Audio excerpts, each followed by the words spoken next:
Selamat pagi, siang, sore, malam. Dimanapun kalian menonton, kembali lagi bersama Sito Podcast, Hima SI Pengen Podcast. Nah, untuk podcast ketiga kali ini spesial, kita bakal ngobrol-ngobrol bareng nih bersama akang-akang ini. Tentunya kita bakal ngebahas tentang HUT Hima SI. Karena apa? Karena pada tanggal 15 Mei 2021 Hima SI sudah berumur 21 tahun. Wah, ternyata sudah remaja ya Hima SI. Nah, di sini juga Icis gak bakal ngobrol-ngobrol sendiri, tentunya bakal ditemenin sama akang-akang ini.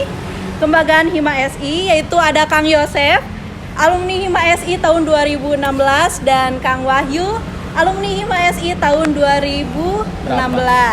Nah, gitu. Akang Teten ya, sebelum kita lanjut aja, kita pemanasan dulu aja gitu. Gimana sih akang-akang ini sekarang kabarnya kayak gimana? Terus juga kesibukannya lagi sibuk ngapain nih untuk sekarang?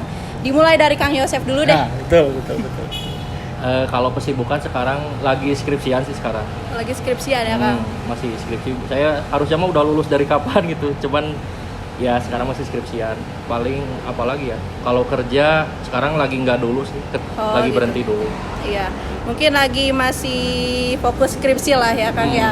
Ya, terus buat Kang Wahyu gimana nih? Aduh, saya kesibukannya ya bekerja. Alhamdulillah saya udah kerja di PT Bandung Eko Sinergi Teknologi. Kalau untuk kesibukan organisasi, saya juga sekarang menjabat di Bapilu Partai Golkar Jawa Barat. Alhamdulillah. Jadi pengalaman-pengalaman di Hima sama kuliah alhamdulillah masih bisa berjalan dengan balance sih, alhamdulillah. Oh iya, jadi sekarang tuh Kang Wahyu tuh masih ikutan organisasi masih, lah ya. Karena itu adalah kehidupan saya. Iya, emang sudah melekat lah jiwa-jiwa organisasinya ya Kang. Betul. Nah, kita lanjut aja ya untuk pertanyaan selanjutnya nih, pengalaman berharga di Hima SI nih dari akang-akang kayak gimana nih? Dari Kang Wahyu dulu deh. Aduh. Kalau pengalaman berharga saya ketika di Hima, mungkin pada awalnya saya ragu gitu untuk masuk Hima karena tadinya takut tidak bisa mengatur waktu sama kuliah pada awalnya. Cuman ketika kakak-kakak Hima pada saat itu bilang bahwa kita harus masuk organisasi supaya dekat sama dosen. Jadi kayak positif-positifnya dikasih tahu. Nah, dari situ akhirnya saya ya udah memutuskan untuk masuk Hima. Nah, setelah masuk Hima, alhamdulillah banyak pengalaman yang diterima. Saya bisa belajar soft skill yang tertentukan karena soft skill ini tidak diajarkan ketika kita kuliah. Nah, itu yang paling penting. Dan yang kedua yang paling penting adalah jaringan ya, relasi. Itu sangat berharga sekali gitu. Karena ketika kita hanya kuliah pulang akan ada ketika lulus itu akan ada kolom di CV yang kosong. Karena pilihannya ketika kita kuliah itu kalau tidak menjadi tidak aktif di organisasi, aktif sebagai mahasiswa magang. Ya, mungkin sangat banyak ya nih. Pengen tahu nih Kang, akang tuh masuk Hima SI itu dari tahun berapa sih? Kalau saya masuk dari semester 1 tahun 2016, selesai 2018 berarti. Berarti udah 3 tahun ya Kang di Hima SI. 3 tahun. AM, pengurus muda, pengurus tua ya? Iya, pengurus tua. Ya, Nah, bagi yang belum tahu nih akang tetes semua, Kang Wahyu ini pernah menjabat jadi ketua himpunan di Hima SI ini. Sebelum menjadi ketua himpunan nih, Akang pernah menjabat jadi divisi apa gitu? Saya waktu angkatan muda jadi anggota Humas, angkatan muda Humas. Pada pengurus muda masuk ke divisi Dikbang dan terakhir jadi Kahim. Nah, itu dia ya. Sangat banyak sekali ya ternyata pengalaman divisinya. Nah, buat Kang Yosef gimana nih pengalamannya? Kayak gimana waktu di Hima?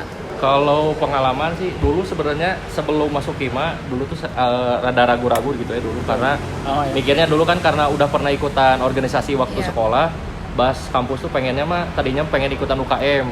Cuman waktu itu mikirnya kalau ikutan UKM kayaknya gitu-gitu aja gitu. Makanya ya udah memutusin untuk ikutan Hima walaupun dengan resiko kayaknya bakal lebih sibuk, terus rada keganggu lah ini gitu kalau sedikit-sedikit gitu. Tapi akhirnya nggak keganggu amat sih. Ya dapat relasi teman banyak. Ya pasti banyak. Terus kenal sama dosen lebih dekat. Itu sih paling enaknya kalau di Hima. Ini Akang dari tahun berapa sih masuk Hima SI? Kalau masuk ke Hima SI kan saya masuk kuliah 2015 ya, 2015 akhir lah masuk ke Hima tuh sampai 3 tahun berarti ya 2017 sampai 2018 terakhir kepengurusan di Hima tuh. Berarti sama lah ya, kurang lebih 3 tahun gitu ya. 3 tahun. Ada di Hima. Nah sebelumnya pernah menjabat jadi apa aja gitu, divisi apa aja? Kalau waktu angkatan muda saya divisi Infokom. Pas semester 3 saya ngejabat jadi Wakahim. Wih. Terus pas semester 5 jadi Infokom lagi. Jadi Infokom lagi, Ya, jadi ke bawah. jadi staff. Gak apa-apa lah Gak ya, apa-apa. yang penting mah ada pengalaman jadi Wakahim ya Kang Ya, ya. Nah alhamdulillah. kita flashback ke belakang nih, kesan kekeluargaan yang didapat dari Kating nih pas pertama kali jadi maba di Hima SI gitu. Kesan kekeluargaan pertama kali yang Akang dapetin gimana gitu dari Katingnya? Jadi siapa dulu? Dari siapa yang mau siapa dulu? Kang dulu. Yosep dulu tuh. Oh, belum. Kalau kekeluargaan, kalau dari Hima gitu, paling yang lebih kerasa tuh waktu acara sih, apalagi acara yang gede gitu kan. Iya. Kan mungkin biasanya kalau kita lagi ngumpul atau lagi rapat, kadang kan kita itu dipisah di divisi-divisi ya. Iya. Tapi kalau lagi acara gede itu kita ngumpul semua gitu. Entah mau divisi apapun tuh, ya kita jadi satu aja di situ. Ya saling gotong royong lah ya Kang ya. Ya nggak saling apa istilahnya tuh, nggak saling si ini mah divisi ini, si ini divisi ini, enggak gitu. Tapi kalau di acara gede tuh kita ngumpul bareng-bareng, susah bareng, senang bareng gitu sih. Jadi paling berkesannya itu pas ada acara gede ya gitu Kang ya. Paling kerasa banget sih kalau bagi saya mah itu. Nah gimana nih Kang Wahyu, apakah sama atau ada yang beda gitu? Kalau saya pengalaman kekeluargaan itu sangat emosional ya. Maksudnya waktu itu saya waktu pertama kuliah baru 1 minggu kuliah. 1 minggu berarti baru 10 hari kuliah saya kecelakaan di Tangkuban Parahu kan. Nah pas itu saya belum deket sama anak Hima, maksudnya kan baru ditawarin Hima juga. Iya. Tapi ada cutting saya Teh Sani itu apa ya kalau zaman dulu tuh? Sekretaris umum. Enggak, TTPK ya? Oh iya, PK. Nah, Tesan itu TTPK saya waktu ospek di jurusan. Nah, dia sama temen gugus saya yang lain ngejenguk saya gitu di rumah sakit. Dan itu yang bikin saya, wah berarti Hima ini kekeluarganya tinggi gitu ya. Maksudnya kenal aja belum, maksudnya baru kenal sebagai adik tingkat sama TTPK, tapi rasa pedulinya tuh udah ada. Nah, itu yang bikin saya akhirnya apapun yang buat Hima ya saya akan berjuang gitu. Nggak pandang, nggak terlalu profesional lah, kekeluarganya saya lebih tinggi karena kejadian itu gitu. Karena kejadian itu ya. Nih buat Teh Sandi yang nonton nih, Kang Wahyu sangat Teh Sandi itu berkesan mentor sekali. saya. Terima kasih Teh Sandi ya. Berkat Teh Sandi Kang Wahyu menjadi ngerasa kekeluarganya lebih dekat gitu bersama Hima. Betul. Nah, bisa betah di Hima itu gara-gara apa sih Kang gitu? Karena kan kalau kita lihat ya, kita throwback lagi, Akang ini udah 3 tahun gitu di Hima. Pastinya ada sesuatu yang ngebuat saya betah nih di Hima gitu. Dari Kang Wahyu dulu deh. Kalau betah di Hima itu piket sih. Piket itu emang sangat berpengaruh gitu kalau bagi saya, karena ya pertama dulu saya semester 1 sampai semester 3 itu nggak ngekos, pulang pergi. Jadi kalau misalnya ada jadwal kuliah pagi, yang keduanya itu siang, saya nggak punya tempat. Makanya saya rajin piket. Walaupun waktu itu humas piketnya hari Senin misalnya, saya dari Selasa sampai Senin lagi itu ada di Hima untuk jagain Hima. Ini kuncen Hima mungkin ya. Dulu ya. Itu sih yang paling berkesan, yang bikin betah itu karena piket itu. Karena di piket itu kita bisa kenalan sama orang baru. Iya. Bercerita tentang Unikom dan SI dari cutting-cutting. Kita bisa tahu strategi untuk mensiasati dosen seperti apa. Iya. Itu sih yang bikin kita betah di Hima gitu. Tapi kalau misalnya kondisinya sekarang sedang pandemi ya, nggak bisa ke kampus ya, saya kurang tahu tuh karena saya tidak mengalami masa mengalami ya. tersebut. Ini akang ini kebetulan mengalaminya sistemnya offline ya, nggak kayak kita online gitu. Ini buat Kang Yosep gimana nih?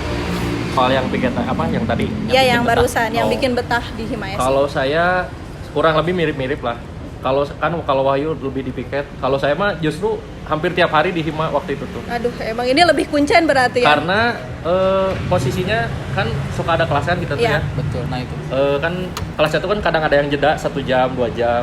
Nah, itu kan bete gitu ya kalau nungguin di mana. Nah, kalau waktu pasti di Hima, saya tuh nungguinnya di Hima. Tidur ya Kang? Kalau nggak tidur, ya ngobrol lah sama anak-anak Iya, gitu. Itu yang bikin betah sih. Betul. Sama sering ini aja, sering main. Sering main Mainnya ya. entah per divisi atau barengan semua gitu. Makan bareng Iya. gitu. Kalau pulang kampus tuh atau pulang rapat lah. Pulang rapat tuh kadang kita tuh rutinan pasti suka makan bareng ke ini nih ayam geprek. Iya emang. Gitu sih. Langganan banget ya ayam geprek tuh. Nah itu selain nambah relasi dan pengalaman, apa aja nih manfaat yang didapat pas ikutan Hima SI ini tuh? Dari Siapa? Dari Kang Wahyu. Kalau manfaat dari ikut hima Iya. jelas banyak sih. Yang pertama kita punya kedekatan emosional dengan dosen. Yang pertama itu, karena mau nggak mau ketika penilaian itu ada saatnya dosen itu memang melihat sikap kita, maksudnya di luar kemampuan ya. Kalau kemampuan memang udah pasti gitu. Cuman kalau misalnya kita udah mentok, tapi dosen itu melihat di dekat nggak sama kita gitu. Emosional itu yang dilihat itu. Nah itu menjadi manfaat buat akademis ya. Iya. Nah yang kedua mungkin manfaatnya relasi tadi. Iya, relasi. Yang jelas ya supaya kita dikenal dengan orang-orang di kampus, salah satunya aktif di hima. Karena mau nggak mau ketika kita aktif di hima, di jurusan manapun akan tahu bahwa itu tuh anak hima. Iya. Dan clear sih itu. Kayak misalnya ada yang nanya jurusan lain, kenal Wahyu nggak? Wahyu mana? SI. Oh iya tahu gitu. Selesai di situ karena ya aktif di hima. Orang-orang Unikom kan nggak terlalu banyak sih sebenarnya ya. Iya. Jadi kalau misalnya mencari juga ya gampang gitu. Jadi ya itu sih manfaatnya kalau Ya, misalnya. manfaatnya itu mungkin ya. Nah, kalau misalnya dari Kang Yosef gimana nih, ada yang beda atau sama gitu?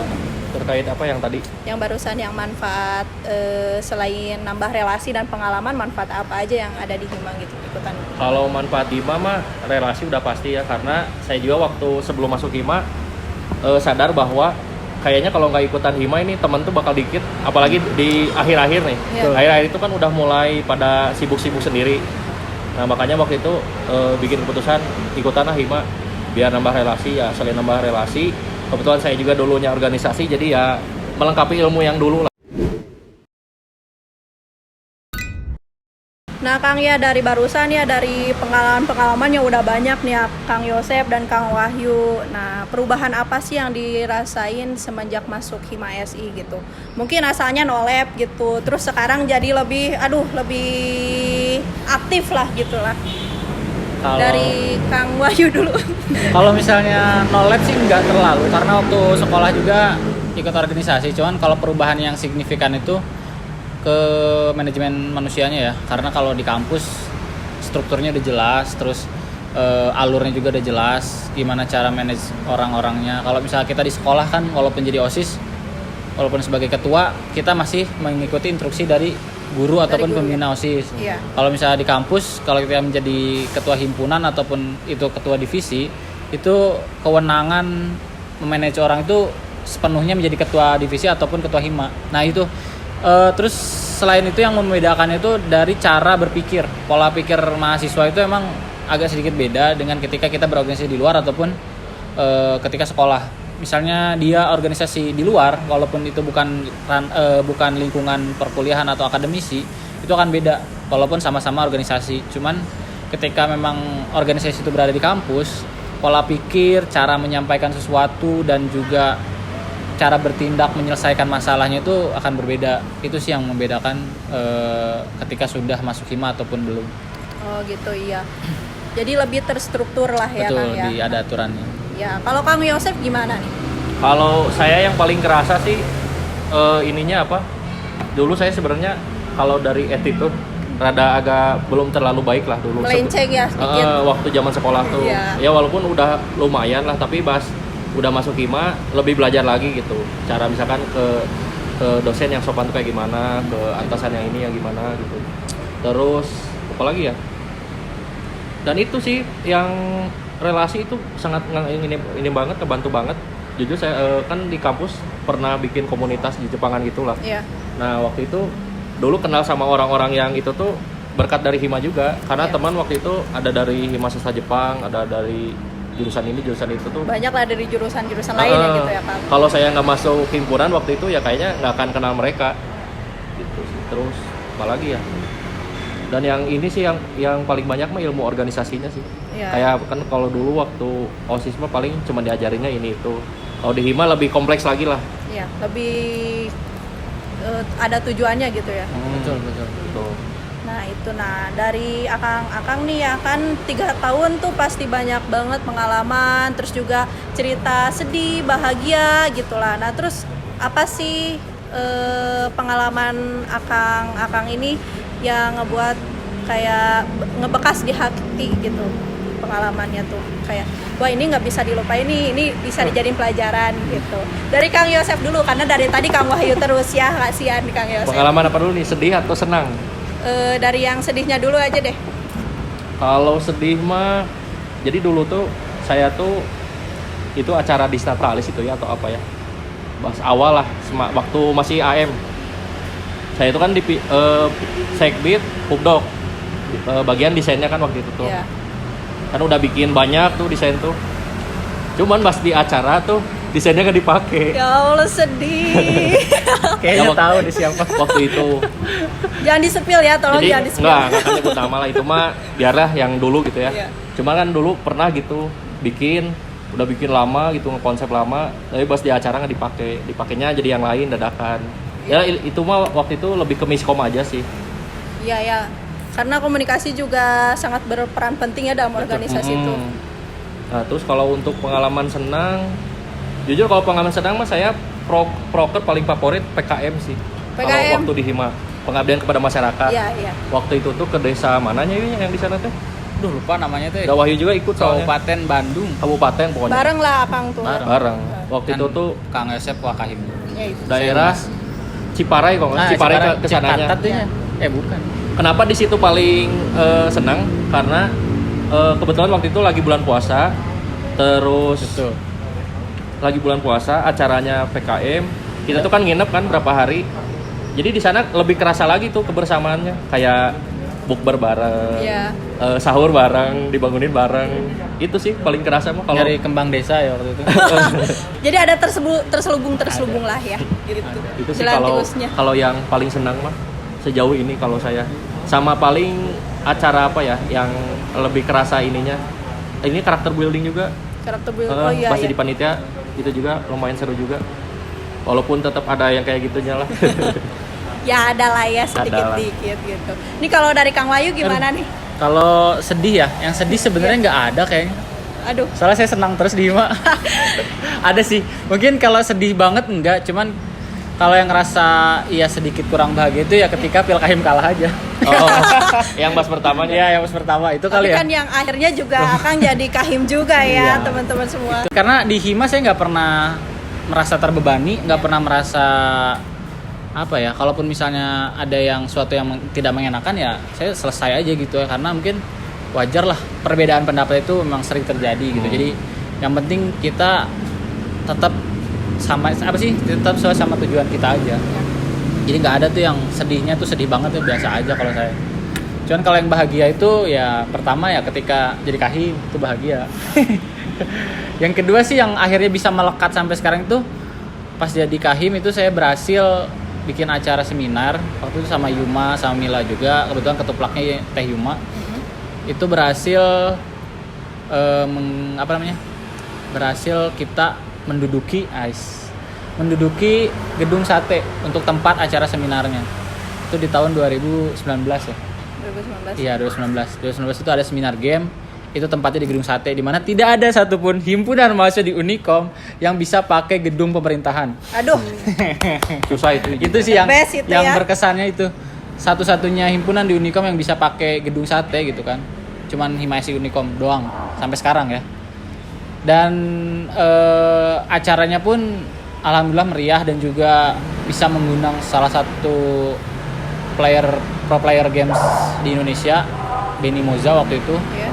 Terus disambut juga oleh anggota DPRD Jawa Barat, dan itu yang masih melekat lah sama saya, berkesan banget itu.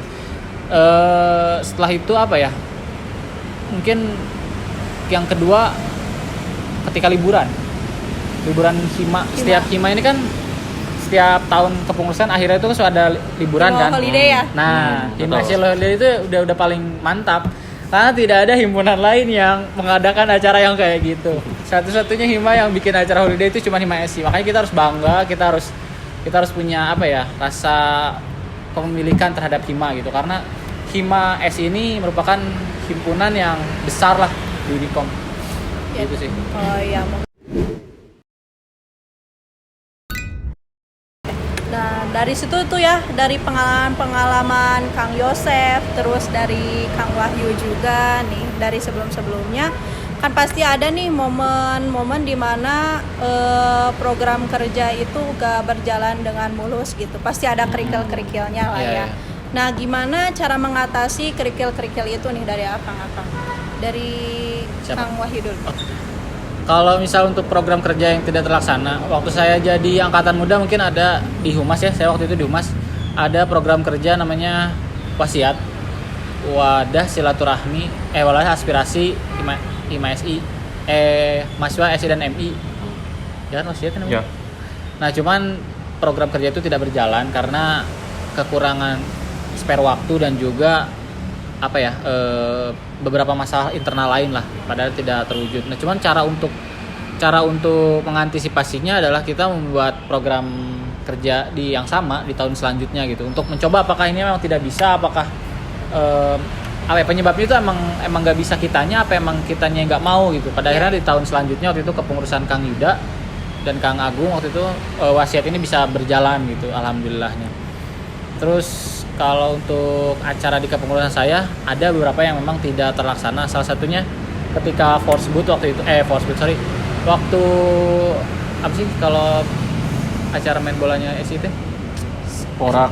SI Cup ya? SI Cup. SI Cup. Yes Cup. Yes Cup. Waktu Yes Cup itu kan targetnya kita akan banyak cabang olahraganya, cuman akhirnya tetap di futsal dan basket karena kekurangan sumber daya dari atlet-atletnya gitu. Jadi kalau misalnya di pertandingan pun setiap kelas belum tentu mengirimkan. Paling itu sih kalau cara menanggulanginya. Ya, kalau Kang Yosef gimana nih Kang?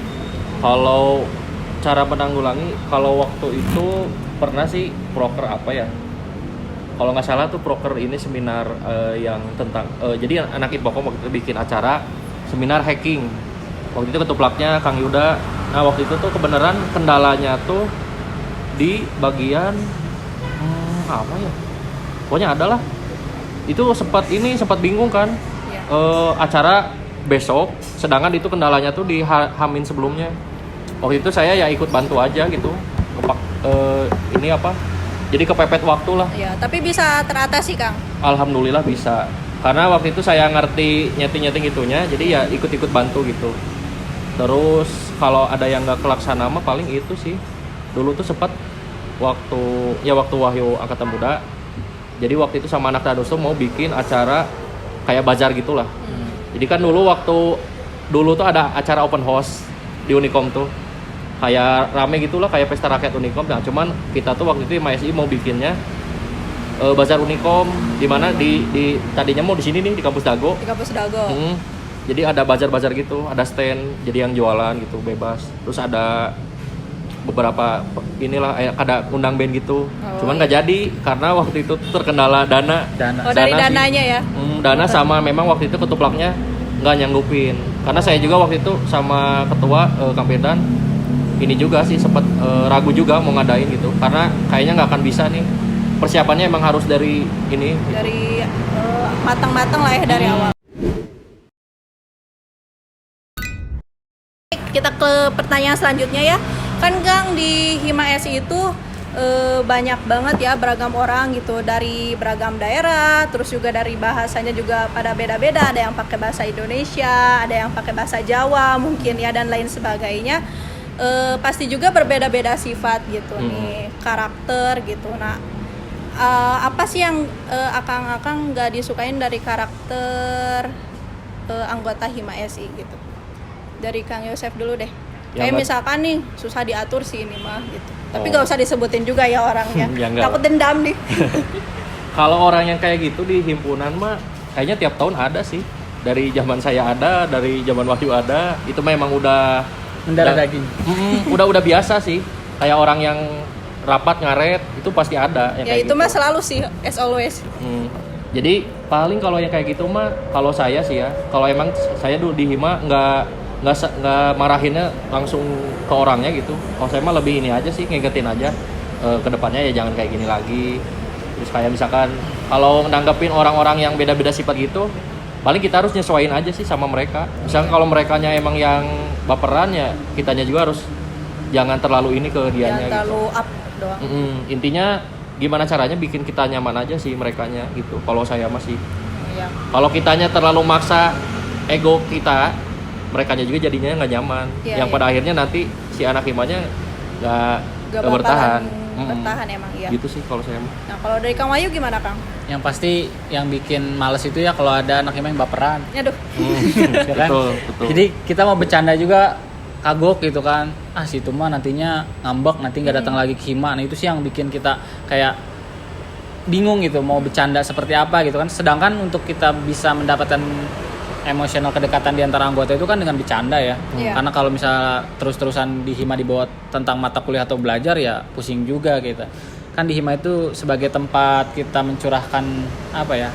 Kesalahan ketika belajar ataupun kejenuhan ketika belajar gitu. Iya. Kita bisa bercanda di sana. Cuman kalau misalnya ada anggota yang baperan, ya itu kita bingung kita harus ngapain. Yang kedua mungkin yang tidak optimis. Kalau pas saya menjabat gitu kan, waktu saya jadi ketua hima, saya itu paling males sama anggota yang tidak optimis. Belum apa-apa udah bilang, duh gimana Kang? Nah itu saya bingung gitu kan. Bingungnya tuh kok nggak bisa berpikir secara jauh gitu. Padahal belum dicobain Padahal ya, belum Kang? dicobain gitu. Sedangkan kan harusnya mahasiswa itu punya jalan 1000 jalan untuk mencapai Roma lah ibaratnya. Iya, benar-benar. Jangan cuman ketika tahun sebelumnya acaranya seperti ini kita harus mengikuti segini, enggak gitu. Harus banyak inovasi lah intinya. Iya. Cuman ketika kita berikan jalan mereka buat inovasi, kadang ada yang bingung gitu. Kalau misalnya bingung terus akhirnya berpikir itu oke gitu. Bingung terus akhirnya hilang, ini yang bingung tuh kayak gitu. Dia nggak tahu harus ngapain, tapi bukannya bertanya malah ngilang.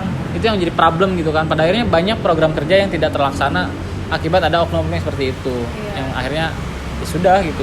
Kita harus bisa cari jalan lain supaya apa sih program itu bisa berjalan. Iya benar sih ya. Nah terus nih Kang, karena Akang-akang ini juga pernah merasakan jadi angkatan tua gitu. Gimana Angkatan sih tua. cara Akang-akang ini ngerangkul adik-adik mabanya gitu, anak-anak AM lah ya gitu khususnya.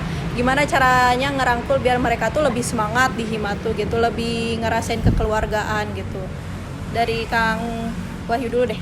Kalau menurut saya sih untuk angkatan muda ya, kita sebagai pengurus itu harus merasakan ketika kita menjadi AM, apa yang menjadi kekurangan dari senior kita waktu itu kepada kita itu bisa diperbaiki pas kita menjadi angkatan tua ataupun pengurus terakhir ya, tahun terakhir di hima. Nah selain itu berilah mereka tanggung jawab. Angkatan muda itu memang harus dikasih tanggung jawab di akhir-akhir periode agar ketika mereka naik menjadi pengurus itu sudah tidak kaget ataupun tidak apa ya, nggak bingung gitu harus ngapain. Iya. Nah di akhir pengurus itu kasihlah tanggung jawab lebih, misal menjadi ketua angkatan, ketua pelaksana Iya. proker ataupun aktivitas yang minimal dia punya pengalaman dan ada rasa kebanggaan karena dia menjadi ketua pelaksana. Iya. Jadi memang harus perlu digarisbawahi, emang ketua pelaksana itu paling capek, tapi hanya di awal. Ketika waktu pelaksanaan ataupun proses setelahnya, ketua pelaksana sebenarnya tinggal menerima laporan dari bidang-bidangnya gitu kan, dari divisi apa sih, bukan divisi ya, bidang ya. Dari Bidang-bidang yang ada di Sektor. acara tersebut, sektor Iya. itu gitu. Nah, ketika mereka angkatan muda ini dikasih tanggung jawab, dikasih sebagai ketua pelaksana ataupun kabitnya kabit ya. Iya. Kabitnya langsung, itu akan menjadi kebanggaan bagi dia dan akhirnya dia akan percaya diri yang itu menjadi modal buat dia menjadi pengurus tahun depan. Jadi dia punya pengalaman dan akhirnya saya bisa kok waktu menjadi AM, kenapa sekarang nggak bisa. Itu sih yang harus dikasih ataupun bimbingannya ya buat ke Iya. AM kalau menurut saya. Nah ya kalau dari Kang Yosef gimana nih? Kalau untuk angkatan muda sih, kalau saya mah dulu nggak terlalu maksa mereka harus gini kayak gini gitu. Jadi lebih ini aja, mereka nyamannya gimana, terus mereka pengennya dengan cara gimana, ya udah. Yang penting tetap ada di di jalur yang sesuai aturan yang di Hima SI gitu. Iya. Terus kalau yang soal yang tadi setuju juga sama yang Wahyu, terus sama ini. Kalau saya seringnya ke AM tuh ngingetinnya gini, kita bikin tujuan itu di Hima tuh, tujuan yang untuk Hima, terus tujuan yang untuk pribadi. Iya. Gak apa-apa misalkan kalau misalkan ada orang nih masuk Hima, dia pengen cuma dapat beasiswa aja, itu gak apa-apa, nggak salah juga, asal Himanya nggak dianggurin gitu. Jangan ngejar beasiswa, pas udah dapat ngilang, ngejar rapat tuh nggak ada. Nggak ada di hima gitu ya, kayak di datang telan tuh bumi gitu. Datang tuh cuma acara gede doang, bas yang rapat-rapat kecil Males. hilang itu nggak ada, itu jangan. Kalau bisa memang ya kalau bikin tujuan ya itu tadi bikin 2. Kalau saya mah dulu 2 sih bikinnya, yang satu untuk hima, yang satu untuk pribadi. Nah kalau pas udah jadi pengurus tujuannya jadi 3. Yang satu kita ngajarin yang baik ke angkatan muda, ke yang junior. Yang kedua tujuan yang pribadi, yang ketiga tujuannya hima. Yang prioritas utama yang hima pasti itu. Yang sisanya yang tadi itu. Gitu sih kalau saya mah. Tadi udah dibahas tuh dari pengalamannya, terus juga manfaat dari hima apa aja, terus juga cara mengatasi proker yang nggak bisa berjalan gitu ya. Tadi udah dibahas, terus juga buat teman-teman nih yang nonton, apalagi khususnya AM gitu yang belum merasakan offline gitu, bisa mengambil hikmahnya dari Akang Yosef dan Kang Wahyu ini. Nah barusan tuh banyak banget pelajaran yang bisa diambil sama kalian. Nah yang terakhir nih Kang, pesan buat Hima SI ke depannya gitu, harus kayak gimana? Pesan untuk Hima SI, semoga tetap solidaritasnya tetap terjaga, kekeluargaannya tetap ada, dan kalau misalkan ada masalah atau apapun langsung dibicarakan segera, jangan ditunda-tunda daripada nanti di akhir jadi ini gitu. Jadi masalah besar. Jadi pergelutan duniawi ya teman-teman. Jadi kuncinya di komunikasi gitu ya. Ya, Kang? komunikasi tetap dijaga itu sih. Nah, kalau dari Kang Wahyu gimana nih Kang? Kalau saya sih pesannya teruslah menjadi himpunan nomor 1 di Unicom. Amin. Karena kita merupakan himpunan yang paling terbaik. Saya bisa katakan itu karena masalah-masalah yang dihadapi Hima itu udah bukan masalah-masalah yang kecil gitu. Yang dialami sama Hima kita itu masalah-masalah yang besar. Jadi ketika memang ada masalah, selesaikanlah, bener kata Kang Yosef tadi, jangan dinanti-nanti karena akan menjadi masalah yang sangat besar. Dan mungkin terakhir pesan dari saya, hidupilah organisasi, jangan cari hidup di organisasi. Jadi kalian harus mengeluarkan mungkin banyak waktu, tenaga dan uang untuk himpunan, tapi kalian jangan cari uang di Hima. Itu aja sih kalau misalnya. Iya tuh. Nah, ya ada pesan-pesan tuh dari Kang Yosef dan Kang Wahyu, itu sangat berguna juga buat kita, apalagi yang menonton ya. Semoga dari apa perbincangan kita, obrolan sore kita hari ini dapat bermanfaat ya buat kalian dan buat kita juga ya Kang ya. Amin. Dan tentunya bisa ngebuat kita lebih dekat lagi lah ya. Betul. Gitu. Nah untuk itu, karena sekarang sudah sore juga dan sekarang waktunya udah mau buka puasa ya teman-teman. Terus juga tadi kayaknya Kang Yosef udah bisik-bisik gitu sama Kang Wahyu pengen beli somai yang di depan gitu ya. Mungkin kita udahin aja ya buat podcast kali ini. Terima kasih sudah menonton. Jangan lupa like, share, and subscribe. Nah, see you on the next podcast.